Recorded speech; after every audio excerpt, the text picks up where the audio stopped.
Hello everyone, this is Nalini from Maharani Science College for Women, Department of Botany. This session, let me discuss some factors affecting enzyme activity. In the previous sessions, we have discussed the nomenclature and classification of enzymes, chemical nature of enzymes, and how exactly the properties of the enzymes and vitamin properties of enzymes. Also, we have discussed the mode of enzyme action. In this session, let me concentrate on the factors affecting enzymatic activity. We also discussed the enzyme kinetics in the last session. Coming to the factors, how important the various factors for the enzymes to show their activity. Typically, all the enzymes, as they are not consumed in the reaction, they catalyze and can be used over and again. Only a very small quantity of the enzymes is very much enough to convert the substrates into products. A typical enzyme molecule can convert 1000 substrate molecules per second. We have discussed the turnover number, how many substrates will come and bind in 1 second that can be successfully converted into product. So the rate of the enzymatic reaction increases with the increased substrate concentration, reaching maximum velocity when all the substrate molecules are going to get engaged with the active sites of the enzyme.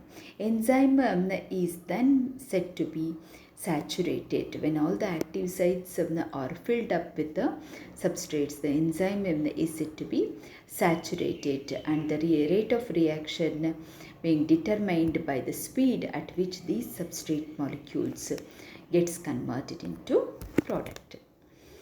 The following are some of the factors which affect the enzymatic activity. First one, temperature.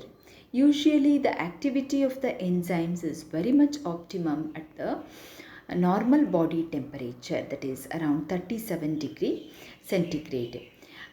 At very low temperatures, the enzyme activity is very much minimum, because the lower temperature will make the molecules very much steady and there is no collision among the molecules. So the normal body temperature will be the optimum temperature for the enzymatic activity.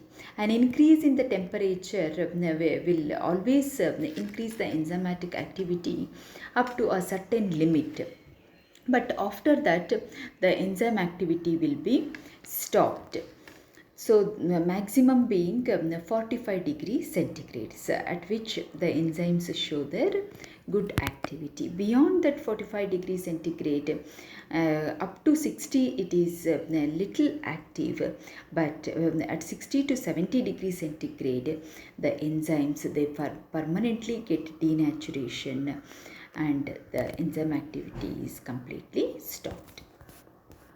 So we can see in this graph how exactly the temperature in the x-axis and the rate of reaction in the y-axis, it's showing the molecules gain little kinetic energy and then they reach the optimum temperature.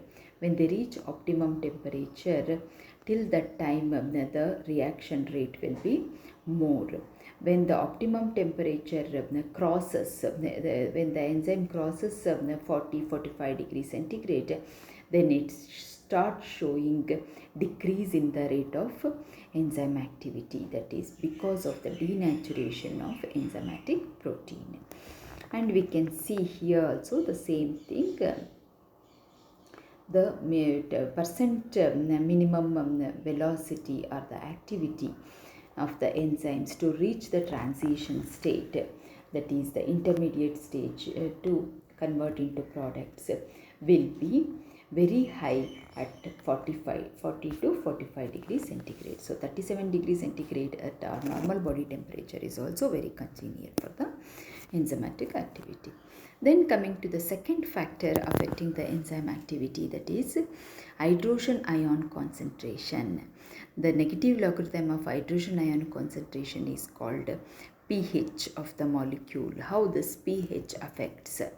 Enzymes are active only over a limited range of pH. It differs from one enzyme to another enzyme. Some enzymes, for example trypsin, are active in alkaline pH, that is higher pH, more than 7. Diastase is very much active in neutral pH, exactly pH 7 is congenial for the activity of the diastase. While pepsin shows very good activity at the optimum pH, which is quite acidic, that is lower pH is congenial for the activity of the pepsin. We can see here only below 3 is congenial for the activity of the pepsin, and around 5.5 will be the activity of trypsin, and around 9.5 will be the congenial pH for the activity of alkaline phosphatase, and also the trypsin is quite good in the alkaline end of the pH. So the activity of the pH is quite responsible for the enzyme activity. How exactly the pH increase in the reaction mixture, and how it should be reduced for a particular enzyme to perform its function. We can see a bell-shaped curve here. For activity is plotted against the pH in the x-axis, and activity in the y-axis. We can see a bell-shaped curve, because at the maximum 8.5 pH will be enough for all the enzymes to perform. More than that pH, around 9, more than 9 pH, the activity of the enzyme will be stopped. Then coming to the other factor which affects the enzyme activity is water. We all know water is one of the very familiar substrates in most of the enzymatic reactions, especially the hydrolases, the digestive enzymes. So water is very much required for the hydrolysis of the substrates. In absence of water, enzyme activity is naturally suppressed, and so it is so much suppressed that in dry seeds enzymes are almost inactive. We have seen that dry seeds never sprouts. Whenever you soak the dry seeds, then only the activity of the enzyme will be regained. Proper hydration of the cells is very much necessary for the enzymatic activity, because water provide a medium for the enzyme reaction. We all know water is a colloid. Even though it seems to be very homogeneous mixture, but it is colloidal in dimensions with the particle size 1 to 100 nanometers. So since it is providing a colloidal dimension in the dispersion medium, that is water. So water itself is a very important reactant also in most of the enzymatic reactions.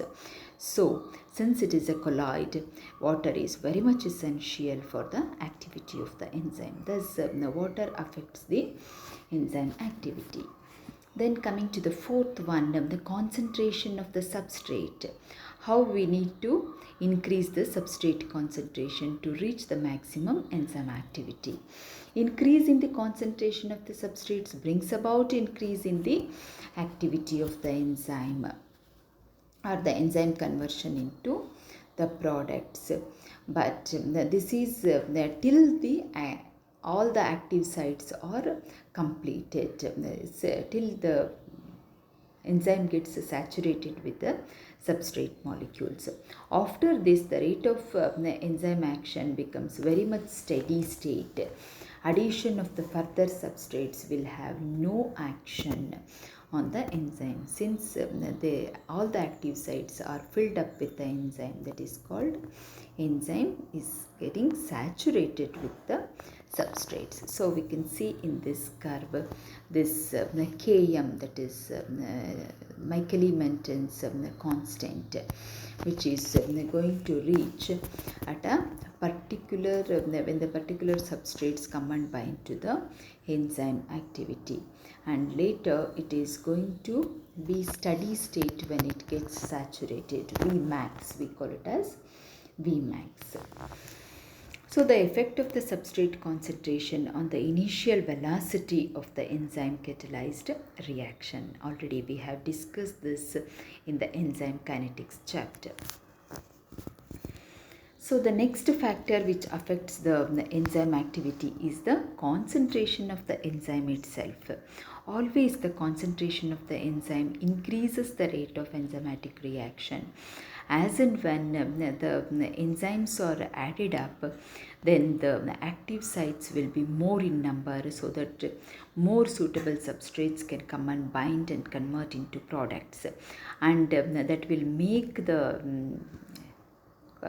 shortage of the inhibitors. So enzyme activity will never stop, and it will be always enhancing, always continuous. You can see in this diagram that concentration of the enzyme, if you keep on increasing the concentration of the enzyme, the rate of reaction will be increased, because the number of inhibitors will become shortage, so that the active sites are too many, the substrates can come and bind and give the suitable products.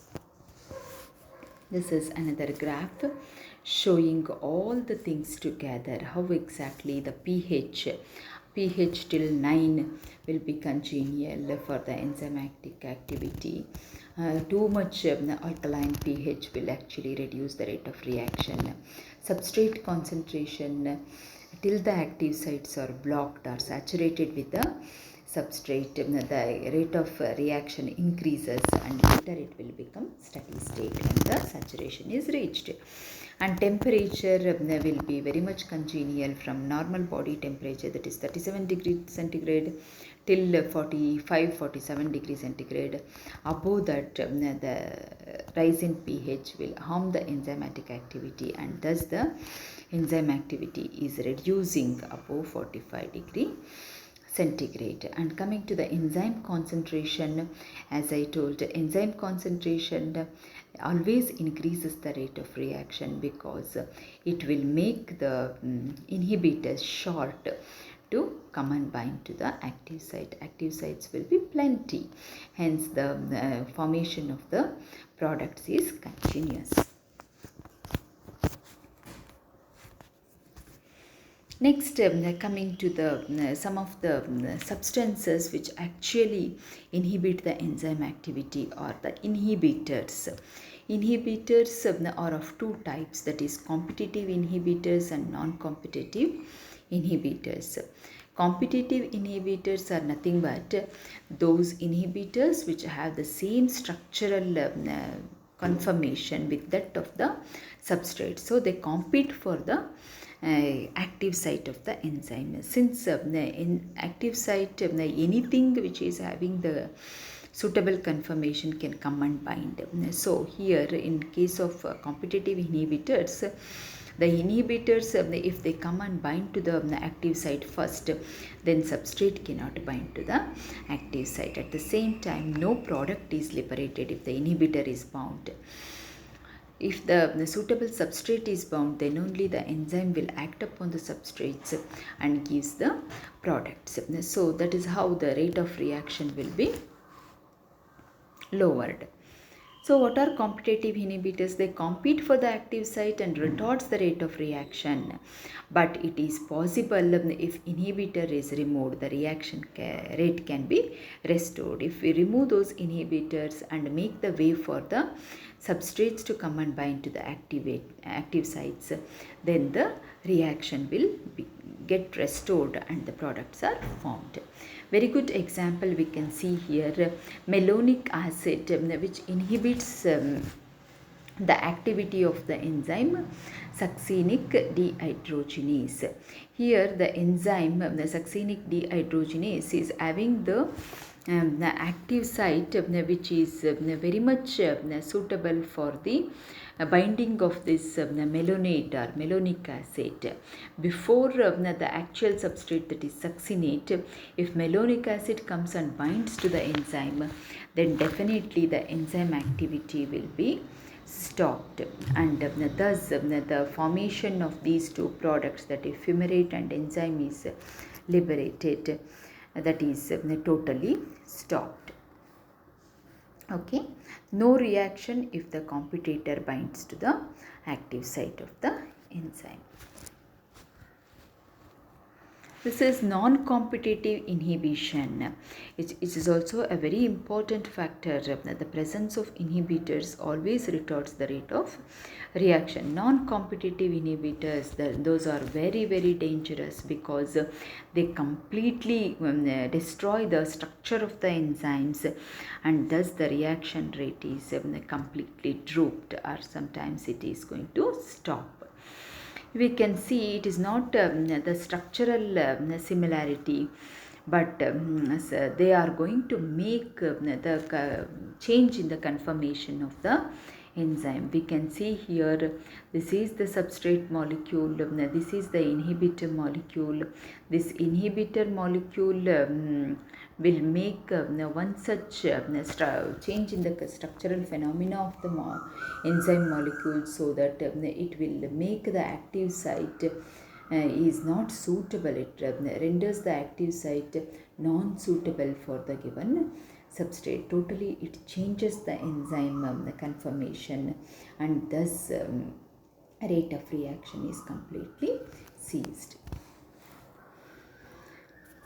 Here once again we can see the diagrammatic representation of both the inhibitors, that is competitive and non-competitive inhibitors. We can see here, this is the enzyme molecule and this is the substrate molecule, and this is the inhibitor molecule. Both of them have this sharp edge, that is the conformation is similar. They are similar in their conformation. So before actually by substrate binding to the enzyme, the inhibitor has bound to the enzyme and making the enzyme inhibitor complex, and directly blockage of the active site with the inhibitor, no reaction. In non-competitive inhibition, what happens? No structural similarity. The inhibitor is of different conformation and substrate is of different structure. Here what happens, the enzyme substrate complex, enzyme inhibitor complex is not going to frame, but what it makes, this particular inhibitor is going to change the conformation of the active site, and it will make the active site very much not suitable for the substrate configuration or substrate structure. So we can see here, if this is the active site, then this substrate would have fitted properly, but this inhibitor, before actually the substrate comes to the vicinity of the enzyme, it has changed the conformation of the active site of the enzyme, thus no reaction. That is how they are going to reduce the enzyme activity. Non-competitive inhibitor, what it is going to do, it is not actually going to come and bind to the active site, but it is making the change in the structure of the active site and making it very much not suitable for the binding of the suitable substrate. That is how the non-competitive inhibitor works. Last one, the last factor which affects the enzyme activity is accumulation of the end product. This is also called as feedback regulation. Enzyme activity will be stopped when there is proper more amount of the product is formed, and there is no need for that product anymore, then what happens, the product itself will come and block to the active site of the enzyme and render it very much saturated and not allow the substrate to come and bind. That is how the reaction the rate is completely stopped. Accumulation of the end products retards the enzyme activity mainly because the active site of the enzymes are crowded with the end products, and substrate molecules will have comparatively lesser chances to come and bind to the active site, and hence the reaction is stopped. This is actually the positive effect when compared to the competitive and non-competitive inhibitor effect, because for example in case of any of the protein, that requirement of that protein is not there, and in the bloodstream the maximum amount of that product is reached, then what happens, somehow that biochemical reaction must be stopped. That work is done with the formed the product itself. That product itself go and bind to the active site of the enzyme and render the active sites filled or saturated, and thus any more substrates cannot bind to the active site and give the same product, which is not necessary. There is no need for that product. That is how the regulation of the enzyme activity will be seen. And in the next session, the topic is regulation of the enzyme activity by feedback regulation or allosteric inhibition. How exactly the feedback regulation and allosteric inhibitions we will discuss in our next session. Let me summarize this topic. Enzyme activity is very much affected by many factors, and since the enzymes are very active biocatalysts, they can easily help the biochemical reactions to give the products. At the same time, they need certain optimum temperature, pH, and also the substrate concentration, and some inhibitors must be removed from the enzyme activity place. Then the activity of the enzyme will be maximum. This completes our session. These are some of the references. The most likely question here is explain the factors which affect the enzyme activity. They may also give some short notes upon the enzyme inhibitors. Then you need to explain both competitive and non-competitive inhibitors. The next session we will discuss the regulation of enzyme activity. Happy learning. Thank you.